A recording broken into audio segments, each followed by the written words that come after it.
अल्लाह साईं शजर तव्हां असांखे नसीब फरमाए। रिजालुन ला तुलहीहुम तिजारतुन कुरान शरीफ की आयत मुबारक है। तो अड़ा मानू आहिनि मुंहिंजा बाना आहिनि जो तिजारत वापार दुकान हर कहण ॿिया कमकार हुनखे मुंहिंजे ज़िक्र खां रोके नथा सघनि। दुकान बि हलाइनि था पर मुंहिंजे ज़िक्र सां लॻा वेठा आहिनि। कीअं लॻा वेठा आहिनि? मालिक जा अंदर था पढ़नि, दिल में था यादि कनि।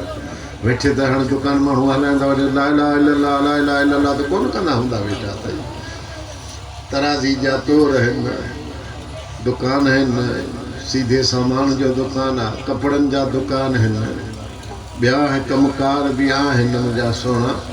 उन्हनि में माण्हू वरी आवाज़ सां सुभान अल्लाह वे हमदी सुभान माण्हू चवंदा था चरियो था छॾ हिनखे अॻिते अॻिले दुकान ते हलूं था। भला ये मुला अलाए छा थो वेठो करे, सीधो ॾींदे त न रुगो सुभान अल्लाह अल्हम्दुलिल्लाह सुभान अल्लाह अल्हम्दुलिल्लाह लॻो पियो आहे। अलाह साईं त फरमाए माण्हू अहिड़ा बि आहिनि मुंहिंजा बाना जो दुकान बि हलाइनि था, वहिंवार बि कनि था, हर ॻाल्हि बि ॻाल्हाइनि था, माण्हुनि सां बि ॻाल्हाइनि था, पर हुन जी दिलि मूंसां लॻी पई आहे, उहो मूंखां गाफ़िल न आहे। इन्ही खे तिजारत, इन्हनि खे दुकान, इन्हनि खे ॿिया कमकार रोके नथा सघनि मुंहिंजे ज़िक्र में। अलाह करे छॾे इहा नसीब थी असां तव्हां सभिनी खे। सुभान अल्लाह।